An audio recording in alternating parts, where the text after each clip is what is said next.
एक बार की बात है। किसी गांव में बहुत ही गरीब किसान रहता था। वह किसान एक समय अमीर व्यक्ति भी रह चुका था। वह जब अमीर था तब भी और आज गरीब होने के बाद भी वे दूसरों की मदद किया करता था।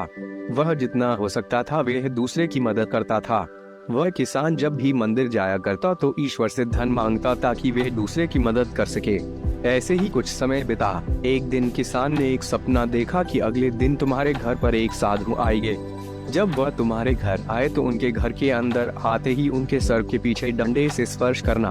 डंडे से स्पर्श करते ही वे पूरी तरह से सोने के बन जाएंगे। इस तरह तुम फिर से एक अमीर आदमी बनकर दूसरों की मदद कर सकते हो।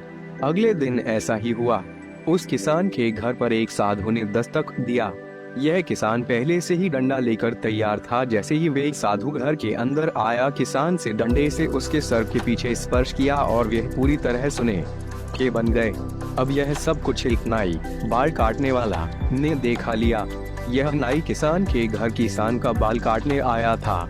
उस नाई ने सोचा, अगर किसी साधु को डंडा से मारने पर सोने का बदलता है तो मैं इस तरीके से बहुत ही अमीर बन सकता हूँ। मुझे भी साधुओं को डंडे से मारकर अमीर बना चाहिए। उस किसान ने तो बस एक ही साधु को डंडा से मारा, मैं एक से ज्यादा साधु को डंडे से मारकर उससे भी ज्यादा पैसे वाला बन जाऊंगा। यह सोचकर नाई ने कुछ साधु को अपने घर भोजन और दान देने के लिए बुलाया। साधु भी परेशान थे कि जो नाई हमें कभी कुछ भी दान नहीं दिया, आज वे भोजन भी खिलाएगा और दान भी देगा। वैसे भी वह सभी साधु नाई के बताए समय पर नाई के घर पहुंच गए। नाई ने अपनी सारी तैयारी कर लिया था। जैसे ही साधु नाई के घर के अंदर गए, नाई ने अपने घर का दरवाजा बंद कर दिए। उसके बाद नाई साधुओं को डंडे से मारने लगा, लेकिन कोई भी साधु सोने का न बना।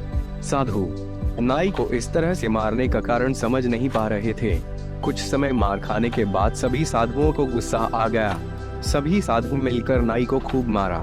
नाई को मारने के बाद वे नाई के घर से बाहर आ गए।